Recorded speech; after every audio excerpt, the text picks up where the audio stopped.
अगर कोई मकान मालिक आपसे कहे कमरा खाली है पर पूरी तरह छोड़ा नहीं गया, तो आप क्या समझोगे?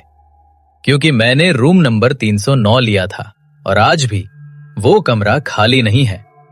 मेरा नाम रोहन है, नई नौकरी, नया शहर और कम बजट। जब मुझे ये बिल्डिंग दिखी सब कुछ ठीक लगा। 3 मंजिल, पुरानी लेकिन साफ। मकान मालिक ने कहा रूम 309 है, सस्ता है। मैंने पूछा इतना सस्ता क्यों? वो कुछ सेकंड चुप रहा, फिर बोला बस लोग ज्यादा दिन टिकते नहीं। मैंने हंसकर हामी भर दी। कमरा छोटा था पर साफ। एक बेड, एक अलमारी और सामने एक बड़ा सा शीशा।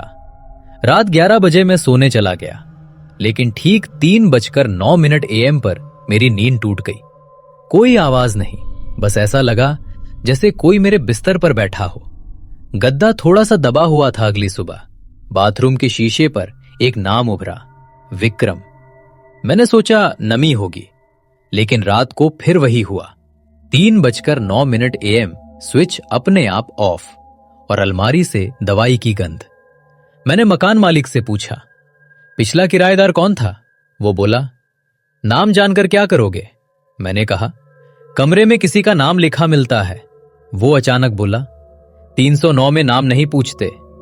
नीचे रहने वाली एक बुजुर्ग आंटी ने बताया विक्रम यहां अकेला रहता था, बीमार था। वो महीनों तक इस कमरे में ही पड़ा रहा। मरने के बाद 3 दिन तक कोई नहीं आया। उसने कमरा कभी छोड़ा ही नहीं बेटा। उस रात मैंने कमरा छोड़ने का फैसला किया, बैग पैक किया, लेकिन ठीक 3:09 AM पर दरवाजा अपने आप लॉक हो गया। शीशे में मेरा नहीं, विक्रम का चेहरा था और उसने कहा अब तेरा नाम लिखा जाएगा। मैं उस रात किसी तरह रूम 309 से निकल आया।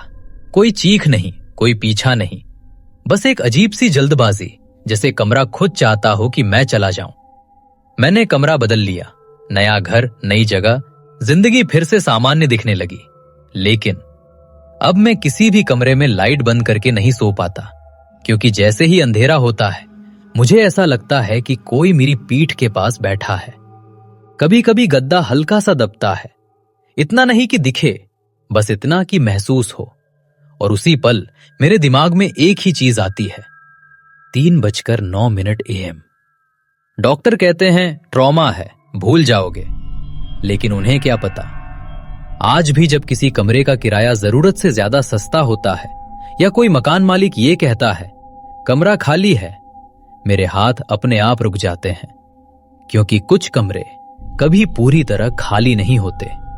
वो लोगों को नहीं रोकते, यादों को छोड़ जाते हैं। और शायद रूम 309 में भी कोई नहीं रहता, बस वहां से निकले लोग कभी पूरी तरह बाहर नहीं आ पाते।